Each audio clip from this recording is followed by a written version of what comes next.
Alice's Adventures in Wonderland by Lewis Carroll and illustrations by Tenniel. Chapter 1. Down the Rabbit Hole. Alice was beginning to get very tired of sitting by her sister on the bank and of having nothing to do. Once or twice she had peeped into the book her sister was reading, but it had no pictures or conversations in it. And what is the use of a book, thought Alice, without pictures or conversations? So she was considering in her own mind as well as she could, for the hot day made her feel very sleepy and stupid, whether the pleasure of making a daisy chain would be worth the trouble of getting up and picking the daisies, when suddenly a white rabbit with pink eyes ran close by her. There was nothing so very remarkable in that, nor did Alice think it so very much out of the way to hear the rabbit say to itself, oh dear, I shall be too late." When she thought it over afterwards, it occurred to her that she ought to have wondered at this, but at the time it all seemed quite natural. But when the rabbit actually took a watch out of its waistcoat pocket and looked at it, and then hurried on, Alice started to her feet, for it flashed across her mind that she had never before seen a rabbit with either a waistcoat pocket or a watch to take out of it. And burning with curiosity, she ran across the field after it, and was just in time to see it pop down a large rabbit hole under the hedge. In another moment down went Alice after it, never once considering how in the world she was to get out again. The rabbit hole went straight on like a tunnel for some way, and then dipped suddenly down, so suddenly that Alice had not a moment to think about stopping herself before she found herself falling down what seemed to be a very deep well. Either the well was very deep or she fell very slowly, for she had plenty of time as she went down to look about her and to wonder what was going to happen next. First, she tried to look down and make out what she was coming to, but it was too dark to see anything. Then she looked at the sides of the well and noticed that they were filled with cupboards and bookshelves. Here and there she saw maps and pictures hung up on backs. She took down a jar from one of the shelves as she passed. It was labeled "Orange Marmalade," but to her great disappointment it was empty. She did not like to drop the jar for fear of killing somebody underneath, so managed to put it into one of the cupboards as she fell past it. Well, thought Alice to herself, after such a fall as this, I should think nothing of tumbling downstairs. How brave they will all think me at home. Why, I wouldn't say anything about it even if I fell off the top of the house, which was very likely true. Down, down, down. Would the fall never come to an end? I wonder how many miles I've fallen by this time, she said aloud. I must get in somewhere near the center of the earth. Let me see. That would be 4,000 miles down, I think. For you see, Alice had learned several things of this sort in her lessons in the schoolroom, and though this was not a very good opportunity for showing off her knowledge, as there was no one to listen to her, still it was good practice to say it over. Yeah, that's about the right distance, but then I wonder what latitude or longitude I've got to. Alice had no idea what latitude was or longitude either, but thought they were nice grand words to say.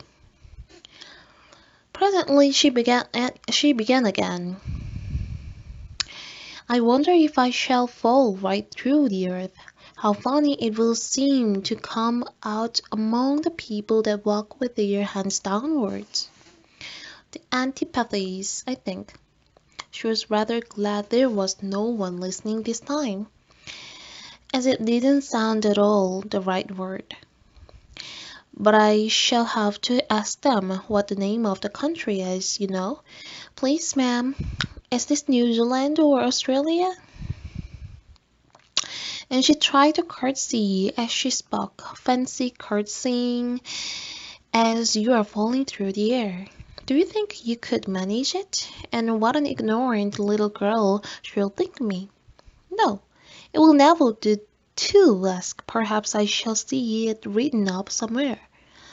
Down, down, down. There was nothing else to do, so Alice soon began talking again. Dina will miss me very much tonight, I should think. Dina was a cat. I hope they will remember her saucer of milk at tea time. Dina, my dear, I wish you were down here with me. There are no mice in the air, I'm afraid, but you might catch a bat. And that's very like a mouse, you know. But do cats eat bats? I wonder. And here Alice began to get rather sleepy and went on saying to herself in dreamy sort of a way, do cats eat bats? Do cats eat bats? And sometimes do bats eat cats? For you see, as she couldn't answer this question, it didn't much matter which way she put it. She felt that she was dozing off and had just begun to dream that she was walking hand in hand with Dina and saying to her very earnestly, now, Dina, tell me the truth. Did you ever eat a bat? When suddenly, thump, thump, down she came upon a heap of sticks and dry leaves, and the fall was over. Alice was not a bit hurt, and she jumped up onto her feet in a moment. She looked up, but it was all dark overhead. Before her was another long passage, and the white rabbit was still in sight, hurrying down it. There was not a moment to be lost. Away went Alice like the wind, and was just in time to hear it say, as it turned the corner, oh, my ears and whiskers, how late it's getting. She was close behind it when she turned the corner, but the rabbit was no longer to be seen. She found herself in a long, low hall, which was lit up by a row of lamps hanging from the roof. There were doors all around the hall, but they were all locked. And when Alice had been all the way down one side and up the other, trying every door, she walked sadly down the middle, wondering how she was ever to get out again. Suddenly she came upon a little three-legged table, all made of solid glass. There was nothing on it but a tiny golden key. Alice's first idea was that this might belong to one of the doors of the hall. But alas! Either the locks were too large, or the key was too small, but at any rate it would not open any of them. However, on the second time round, she came upon a low curtain she had not noticed before, and behind it was a little door about 15 inches high. She tried the little golden key in the lock, and to her great delight it fitted. Alice opened the door and found that it led into a small passage not much larger than a rat hole. She knelt down and looked along the passage into the novelest garden you ever saw. How she longed to get out of that dark hole and wander about among those beds of bright flowers and those cool fountains. But she could not even get her head through the doorway. Even if my head would go through, thought poor Alice, it would be of very little use without my shoulders. Oh, how I wish I could shut up like a telescope. I think I could, if I only knew how to begin, for you see, so many out-of-the-way things had happened lately that Alice had begun to think that very few things indeed were really impossible. There seemed to be no use in waiting by the little door, so she went back to the table, half hoping she might find another key on it, or at any rate a book of rules for shutting people up like telescopes. This time she found a little bottle on it, which certainly was not here before, Ellie said, and tied round the neck of the bottle was a paper label with the words "Drink Me" beautifully printed on it in large letters. It was all very well to say "Drink me," but the wise little Alice was not going to do that in a hurry. "No, I will look first," she said, "and see whether it's marked poison or not."